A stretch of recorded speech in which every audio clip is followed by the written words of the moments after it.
우리 하나님의 말씀 암송 구절이 있죠. 우리 이번 주 암송 구절, 지난주 암송 구절 한번 같이 보도록 하겠습니다. 같이 한번 보겠습니다. 시작.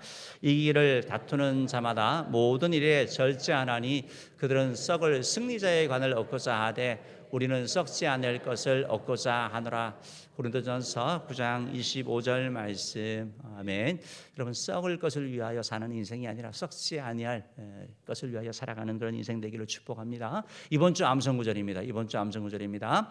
감사함으로 그의 문에 들어가며 찬송함으로 그의 궁정에 들어가서 그에게 감사하며 그의 이름을 송축할지어다. 아멘. 시편 100편 4절 말씀입니다. 이번 주 한번 또 감사로 이렇게 나아가시고 다음 주가 또 추수감사절이니까 11월은 특별히 우리가 감사로 많이 고백하기를 원합니다. 또 묵상하시고 또 그렇게 실천하기를 바랍니다. 우리 오늘 오신 모든 분들 다시 한번 사랑하고 축복합니다. 주의 은혜가 여러분 가운데 풍성하기를 바랍니다. 우리가 지난주까지 또 수청 축제를 하고 또 이렇게 예수 그리스도를 구주로 영접하셨는데요. 예수 그리스도의 영접에 대해서 몇 가지를 이렇게 좀 말씀을 드리고 설교를 시작하는 게 좋을 것 같습니다. 우리가 예수를 구주로 영접을 하면 어떤 분들은 회심의 체험이 있어야 돼. 뭔가 불을 받든지 뭔가 있어야지 구원받은 것인지 예수를 그냥 입으로 영접한다고 구원받은 거야? 라고 말하는 분이 있습니다. 그런데 물론 하나님께서 특별한 은혜를 주셔서 그렇게 체험하는 분들도 있지만 그러나 성경 말씀은 우리가 예수 그리스도를 영접하는 거 마음으로 믿고 입으로 시인할 때 구원해 주신다는 사실인 것입니다. 그래서 성격에 따라 다르고 어떤 분들은 조용한 가운데 신앙생활하는 분들도 있고 어떤 분들은 막 열정적으로 하는 분들이 있는데 순교의 현장 가면 또 몰라요. 열정적인 분이 순교할지 조용한 분이 순교할지.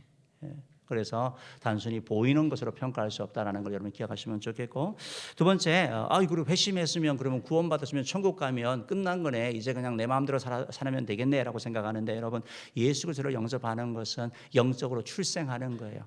아이가 태어나고 그 다음에 방치하면 안 되는 것처럼 우리의 신앙이 자라가야 되는데 이제 하나님의 자녀답게 살아가는 삶, 즉 우리가 성화되어 간다고 말하는 것은 우리의 행동이나 우리의 생각이나 우리의 그러한 말이나 이런 부분들이 예수님을 닮아가는 거, 이것이 바로 우리가 추구하는 그런 삶이다라는 것입니다. 어떤 분들은 회심을 했는데 너 구원받아서 나 예수 믿으니까 구원받아서 그거 날짜 알아? 기억해라고 묻는 사람이 있습니다. 그거 모르면 구원 못 받아서 구원파가 과거에 그랬었죠. 여러분 그 사람들이 너 생일은 아는데 왜 영적인 그 생일을 몰라라고 하는데, 여러분 생일을 여러분 어떻게 아세요? 여러분 출생할 때 그때 보고 날짜 달력 보고 아셨어요? 아니면 다른 사람이 말해서 아셨어요? 말해서 아는 거죠. 똑같은 거예요. 영적으로 우리가 출산하게 된 것은 어떤 분들 같은 경우는 지난번 초청축제 와서 했다면 그날이 기억되는 그런 분들도 있을 것이고, 그런데 그 날보다도 더 중요한 건 하나님의 자녀답게 살아가는 게 중요하다는 것입니다. 그래서 그 날짜 모른다 그래서 살아있는 사람, 생일을 모르는 사람은 그럼 살아있는 사람이 아니에요? 아니죠. 살아있는 게 중요하다는 사실을 기억하시고 그런 미혹에 넘어가지 않기를 바랍니다.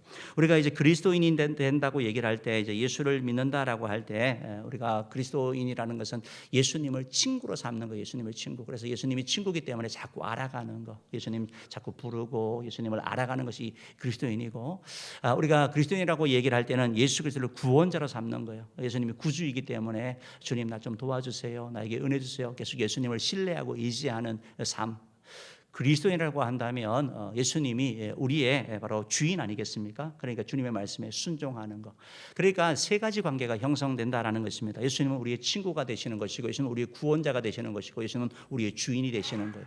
친구이니까 친구는 계속 교제해야 되지 않습니까? 알아가는 삶이 필요한 거고, 예수님 우리의 구원자시니까 우리가 도움이 필요할 때 주님 도와주옵소서, 나에게 이런 문제가 있습니다라고 도움을 요청하는 것이고, 예수님이 바로 우리의 주인이시니까 주인의 말씀에 순종하는 것처럼 하나님의 말씀에 순종하는 삶을 살면 우리 삶 가운데 풍성한 삶을 누리게 될 것입니다. 그런 은혜가 저와 여러분 가운데 있기를 축복합니다. 벌써 45분이에요. 예. 할렐루야. 이제 오늘 설교 제목이 이제 예수님 앞에 나오면인데 제가 또 빨리 하겠는데요. 그래서 오늘 본문 내용이 그러한 내용이에요. 본문 내용이 뭐냐면 예수님께서 배를 타고 어떤 한 지역에 간다라는 말이 나옵니다. 우리 1절 말씀 한번 읽어보겠습니다. 1절 말씀 읽어봅시다. 시작. 예수께서 배에 오르사 건너가 본 동네에 이르시니. 그러니까 오늘 성경의 이 본문의 그런 내용을 보니까 예수님께서 배를 타고 가신 걸 보니까 바닷가나 아니면 호숫가라는 걸 이렇게 알 수가 있을 것 같고, 본 동네에 이러래 돼요. 본 동네.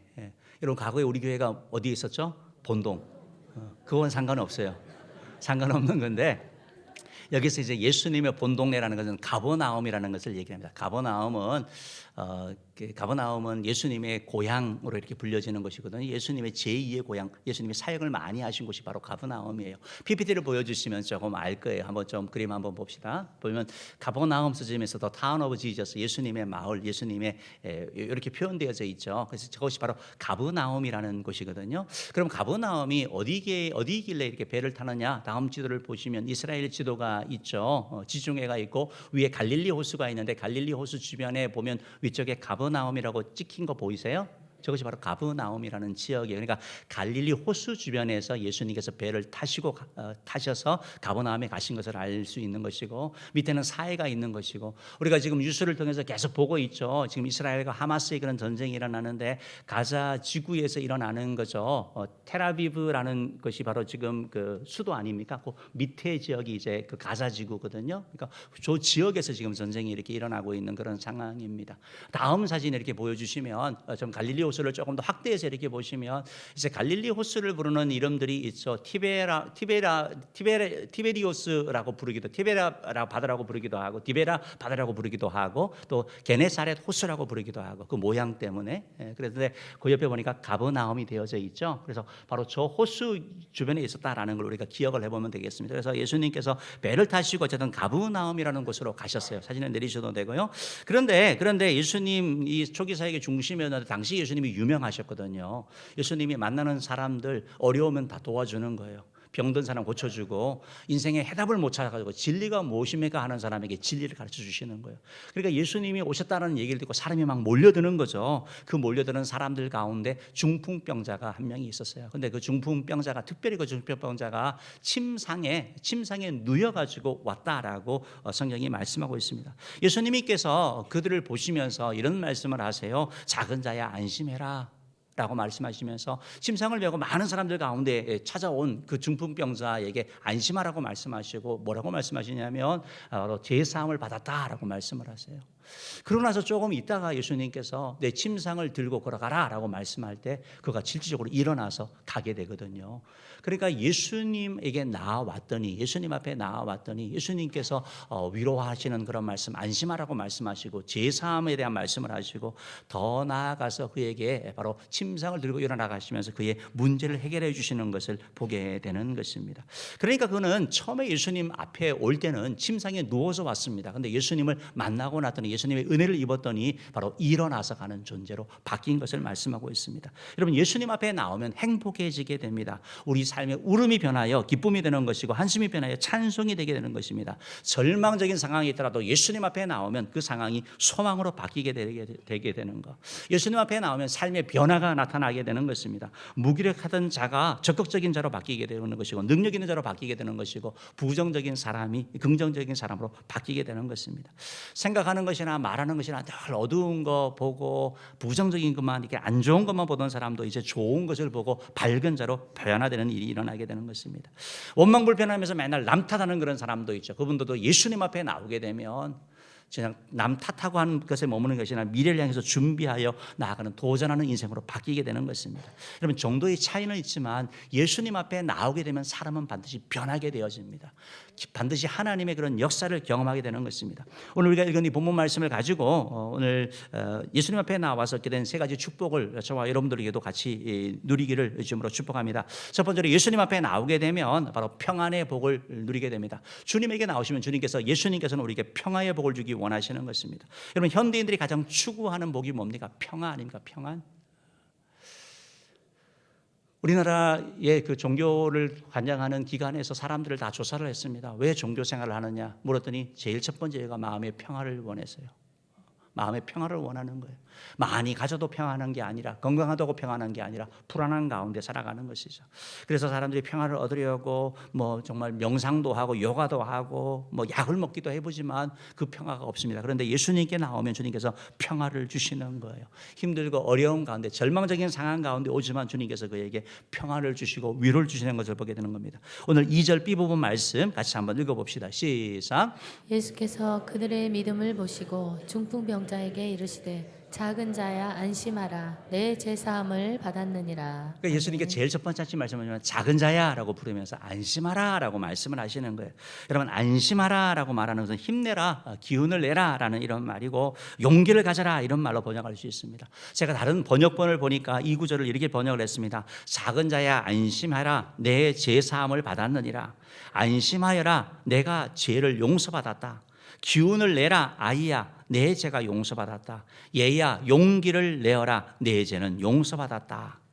그러니까 이 안심이라는 이 단어, 헬라의 의미는 위험이나 역경 속에서도 두려워하지 말고 용기를 내라, 자신감을 가져라, 기뻐하라, 이런 의미가 담겨져 있는 바로 위로의 말이고 바로 평화를 주는 그런 말이다라는 것입니다.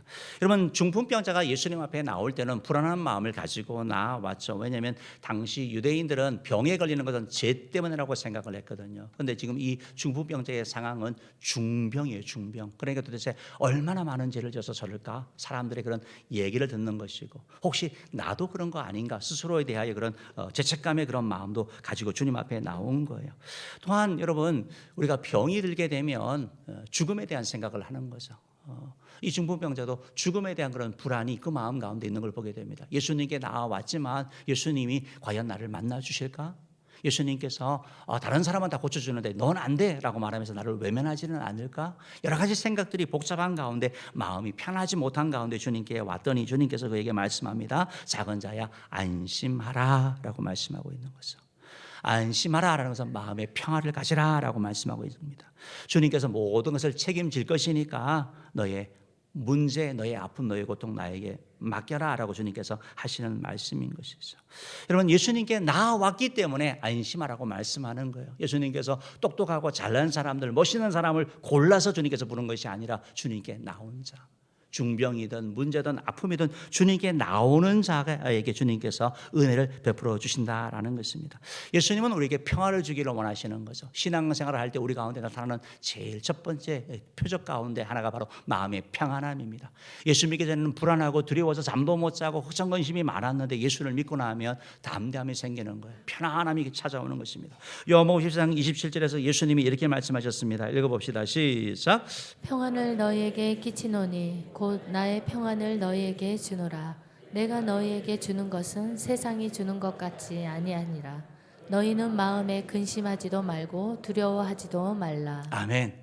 우리가 얼마나 불안한 시대를 살아가고 있습니까? 오늘날 시대는 더 불안한 것 같아요. 경제적으로도 그렇고 정치적으로도 그렇고 우리가 처한 상황들, 미래에 대한 여러 가지 것들 불안하죠. 그 불안이 우리에게 두려움을 주는 것이고 근심이 되는 것이고 그래야 마음의 평화를 잃어버리는 것입니다. 그런데 주님께서 말씀하는 거죠. 평안을 너에게 끼치오노니 나의 평안을 너에게 준다라고 말씀하고 있습니다.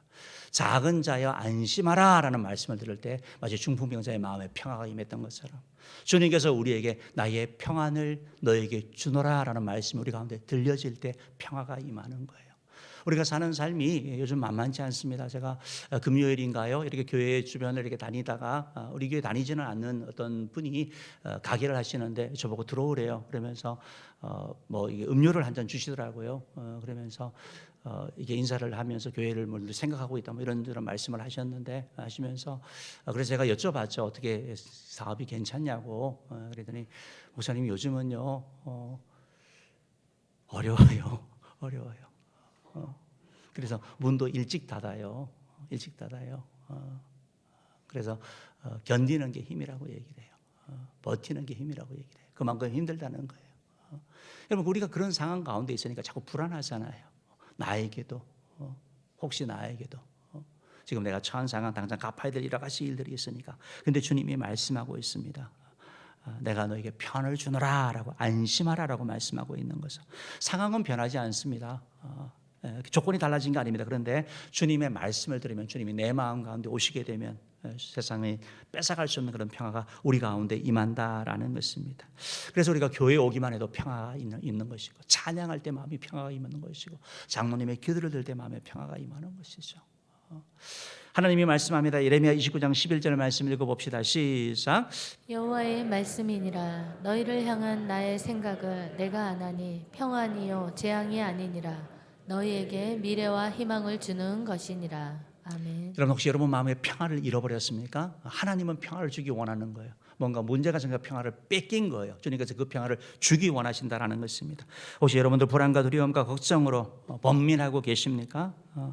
예수님을 통하여 마음의 평화가 회복되어지는 은혜가 있기를 주님으로 축원합니다. 주님께서 여러분에게 말씀합니다. 작은 자야 안심하라. 작은 자야 안심해라. 나에게 너의 염려 걱정 근심을 맡겨라 라고 말씀하고 있습니다. 그 주님의 말씀을 들음으로 말미암아 마음의 평화 얻기를 주님으로 축원합니다. 두 번째로 주님이 우리에게 주기 원하시는 것은 예수님 앞에 나오게 되면 우리가 죄 용서의 축복을 주시는 것입니다. 죄 사함의 복을 우리 가운데 주시는 거예요. 죄 용서를 받는 것입니다. 여러분, 죄는 모든 문제의 뿌리예요. 모든 문제의 뿌리예요. 죄는 모든 악한 행동, 악한 말, 악한 생각의 근원이다. 죄로 말미암아 자꾸 이런 일들이 나타나게 된다는 것입니다. 죄는 우리 인간을 올가매게 되는 거죠. 서서히 사람을 죽이고 결국 파멸시키는 것을 보게 되는 것입니다. 그런데 예수님 앞에 나오면 이 죄 문제가 해결되어지는 길이 있다라는 것입니다.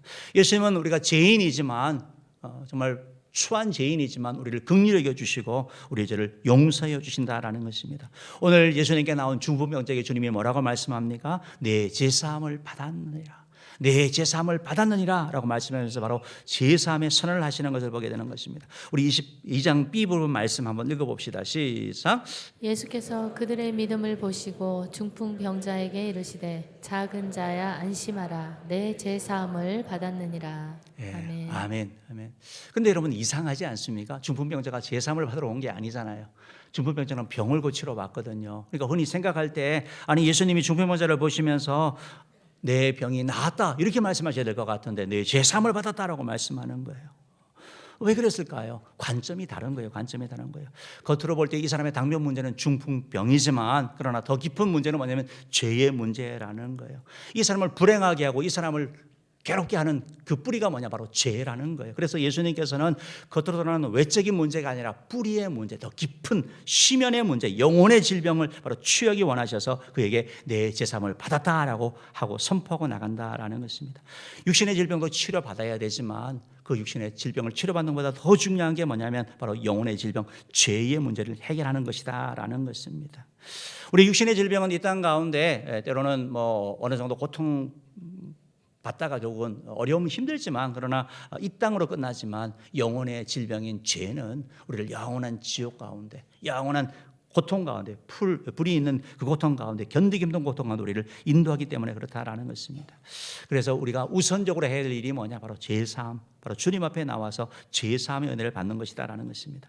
여러분, 그런데 죄에 대한 얘기를 하면 다 부담스럽잖아요. 어떤 분이 우리 초청주일 하면서 우리 교회도 그런 것 같아요. 교회에 나오기 싫은 이유 중에 하나가 뭐냐면 자꾸 죄인이라 그래서 기분 나쁘대요. 내가 그래도 나름대로 착하게 살고 내가 교도소도 아직 안 갔다 왔고 또 사람들이 나보고 법 없이도 산다고 얘기하는데 그런 나를 보고 감히 죄인이라고 얘기를 하니까 기분이 나쁜 거예요. 근데 사실은 더 이제 좀 깊이 들어가면 그분 스스로 아는 거예요. 내가 착한 행동을 하지만 내가 죄인이라는 걸 아는 거거든요. 그러니까 그 말을 하니까 듣기가 싫은 거예요. 인정하기가 싫은 것이죠. 여러분, 그런데 예수님께서 이 죄사함에 대한 얘기를 하면서 반드시 이 문제를 해결해야 된다고 말씀하고 있는 것입니다.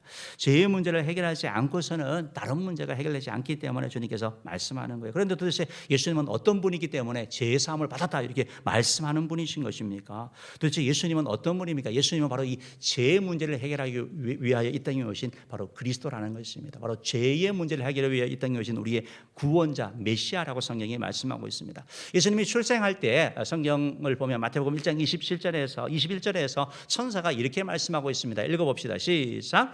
아들을 낳으리니 이름을 예수라 하라. 이는 그가 자기 백성을 그들의 죄에서 구원할 자이심이니라 하니라. 그러니까 예수님의 이름이 뭐냐? 바로 구원자라는 거예요. 어디로 구원하느냐? 죄로부터 구원자. 바로 죄로부터 구원하기 위해 예수님께서 오셨다라고 성경에 말씀하고 있는 거예요. 이 말씀을 생각하면 예수님이 왜 십자가에 죽으셔야 되는지 여러분 알게 되는 거예요. 예수님이 바로 죄의 문제를 해결하기 원하시는 거예요. 그래서 예수님 믿으면 제사함 받는다고 얘기를 하는 겁니다. 제사함 받으면 우리가 천국 가게 되는 거거든요. 그러니까 예수님이 바로 죄의 문제를 해결하기 원하시는 것인데 어떻게 그럼 그걸 해결하시느냐? 히브리서 9장 22절 말씀에 보면 이런 말씀이 있습니다. 읽어봅시다. 시작. 율법을 따라 거의 모든 물건이 피로써 정결하게 되나니 피 흘림이 없은즉 사함이 없느니라. 하나님이 정하신 법칙에 의하면 죄는 반드시 대가를 값을 치러야 되는데 그 값이 뭐냐? 피예요. 피 흘림을 요구하는 거예요. 그래서 피 흘림이 없은즉 사함이 없다라는 말씀처럼 구약에서 제사함을 위해서 예수님을 상징하는 짐승을 잡았죠. 흠이 없는 짐승을 대신 죽인 거예요. 그 짐승이 대신 피 흘림으로 말미암아 죄를 용서받은 거예요. 이게 바로 구약에서 하나님이 하셨던 일이에요. 그런데 신약에 와서는 예수님이 친히 희생제물이 되셔서 십자가에 그래서 죽으신 거예요. 우리 죄를 담당하시고 대신하여 죽으셨다고 성경이 말씀하고 있습니다. 베드로전서 2장 24절 말씀 한번 읽어볼게요. 베드로전서 2장 24절 읽어봅시다. 시작. 친히 나무에 달려 그 몸으로 우리 죄를 담당하셨으니 이는 우리로 죄에 대하여 죽고 의에 대하여 살게 하려 하심이라. 그가 채찍에 맞음으로 너희는 나음을 얻었나니. 그러니까 예수님이 십자가에 죽으신 이유가, 나무에 달려 죽으신 이유가 우리 죄를 나 대신 죽었다라는 거예요. 그러니까 여러분, 예수님이 제사할 수 있는 그런 권한이 생기는 걸 말하고 있는 것입니다. 그래서 우리를 향하여 죄에 대하여 죽고 의에 대하여 사는 자가 되게 한다고 말씀하고 있는 것이고, 예수님이 채찍에 맞음으로 말하면 우리에게 나음을 주시는 거, 고침을 주시는 거, 회복을 주시는 것을 말씀하고 있다라는 것입니다. 여러분, 이 말씀처럼 정말 그렇게 되었어요. 정말 그렇게 되어진 걸 보게 되는데, 히브리서 9장 12절 말씀 보면 이런 말씀이 있어요. 읽어봅시다. 시작. 염소와 송아지의 피로 하지 아니하고 오직 자기의 피로 영원한 속죄를 이루사 단번에 성소에 들어가셨느니라. 이해가 되시죠? 구약의 엽송과 송아지 피로 매번 해야 되는데 그것이 아니라 이제 자기의 피로, 예수님이 십자가에 죽으심으로 말미암아 더 이상 속죄제를 드리지 않아도 되는 거. 주님 앞에 나아갈 때 주님께서 죄사면을 주신다라고 말씀하고 있는 거예요. 그래서 십자가에 달린 예수님께 나오면 죄 용서를 받고 구원을 받는 거예요. 예수님께서 우리를 죄를 사할 수 있는 그런 권세가 우리 예수님께 주어진다라는 것입니다. 그러므로 누구든지 십자가 앞에 나오면, 예수님 앞에 나오기만 하면, 잘못했다고 회개를 인정하기만 하면 주님께서 용서해 주신다라는 것입니다. 여러분, 그래서 오늘 예수님께서 바로 이 중풍병자에게 바로 제사함을 받으라고 말씀하고 있는 것입니다. 사랑하는 성도 여러분, 혹시 여러분 가운데 혹시 과거의 죄로 말미암아 죄가 해결이 안 되니까 그것 때문에 계속 이렇게 어려운 가운데 계시는 분 계시지 않습니까? 우리 한번 사진을 한번 보여주면 좋겠는데, PPT 한번 좀 보여주시면 좋겠는데요. 여러분, 죄는 뿌리예요, 근본이에요. 이게 빙산의 일각이라는 말에 나타나는 사진이잖아요. 눈에 보이는 것은 일부예요.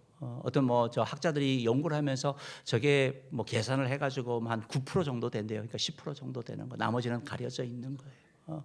저가 아무리 해결해도 또 드러나고 또 드러나게 되는 거. 죄가 그렇다라고 말하고 있는 것입니다. 혹시 우리의 삶 가운데 죄의 문제가 해결되지 않아서 자꾸 눈앞에 보이는 다른 어떤 그런 갈등들, 질병들, 아픔들, 막히는 거, 그것만 해결하기 극복한 것이 아니라 바로 주님 앞에 나아가서 죄 용서를 받을 때 우리의 문제가 해결되기 시작한다라는 것입니다. 혹시 여러분 가운데 죄책감으로 시달리는 분들이 있습니까? 바로 예수님께서 내 죄사함을 받았다라고 말하는데 나 죄 용서 안 받았어. 과거의 그 죄 때문에 계속 그걸 생각하면서 미래를 향해서 나아가지 못하고 과거의 그 삶 가운데 머물러 있는 분들이 있지 않습니까? 혹시 그렇다면 예수님께 도움을 요청하시기를 바랍니다. 주님 앞에 나오게 되면 제사함의 기쁨을 회복시켜 주시는 거예요. 죄로 말미암아 묶여있던 것들이 끊어지는 역사가 우리 가운데 나타난다라는 것입니다. 사랑하는 성도 여러분, 정말 죄 용서의 축복을 누리시기를 간절히 바랍니다. 죄 용서를 가볍게 여기지 마시기 바랍니다. 내가 죄 용서 받았다는 사실 때문에 죄를 함부로 짓는 것이 아니라 바로 하나님의 자녀이기 때문에 그 은혜에 대하여 감사함으로 말미암아 죄를 이기려고 하는, 죄를 짓지 않으려고 하는 자세로 나아가는 자 되기를 주님으로 축복합니다.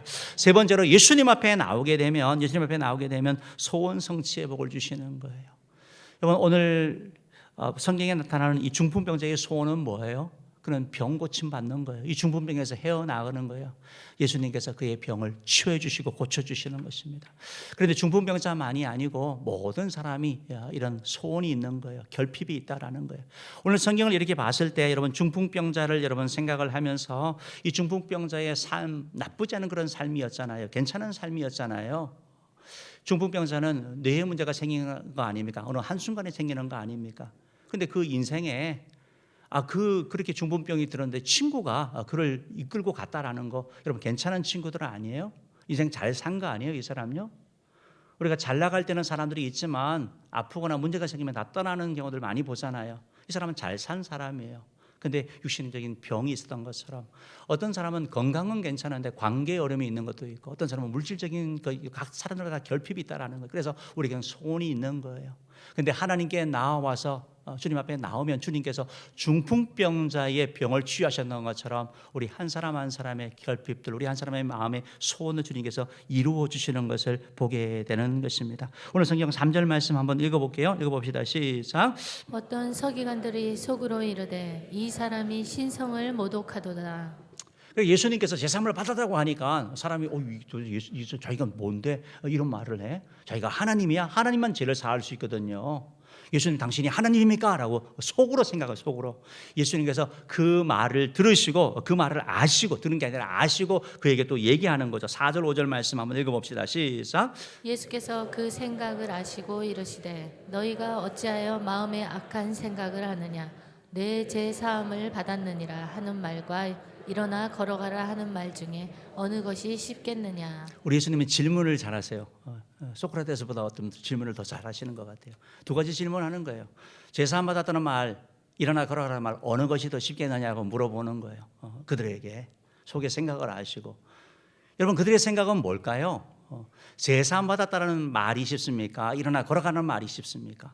말하기는 제사함 받았다는 말이 쉽죠. 왜냐하면 일어나 걸어가는 것은 봐야 되는 외적으로 드러나는 그런 증거니까. 그런데 제사함 받았다는 말은 하나님만 할 수 있는 말 아닙니까? 그러니까 이제 예수님이 이런 질문을 하시는 거죠. 그러면서 예수님께서 이 질문을 하시면서 하시고 싶은 말씀이 있는 거예요. 6절 A 부분 말씀 읽어봅시다. 시작. 그러나 인자가 세상에서 죄를 사하는 권능이 있는 줄을 너희로 알게 하려 하노라 하시고. 사람은 여러분 죄를 사할 수도 없고 일어나 걸어갈 수도 할 수 없습니다. 그런데 예수님이 뭐라고 말씀하면 죄를 사하는 권능이 있는 줄을 너희로 알게 한다고. 바로 예수님께서 바로 죄의 문제를 해결해 오신 그리스도 메시아라는 사실을 가르쳐주기 위해서 바로 이 사건을 선포하고 있다는 것을 말씀하고 있는 거예요.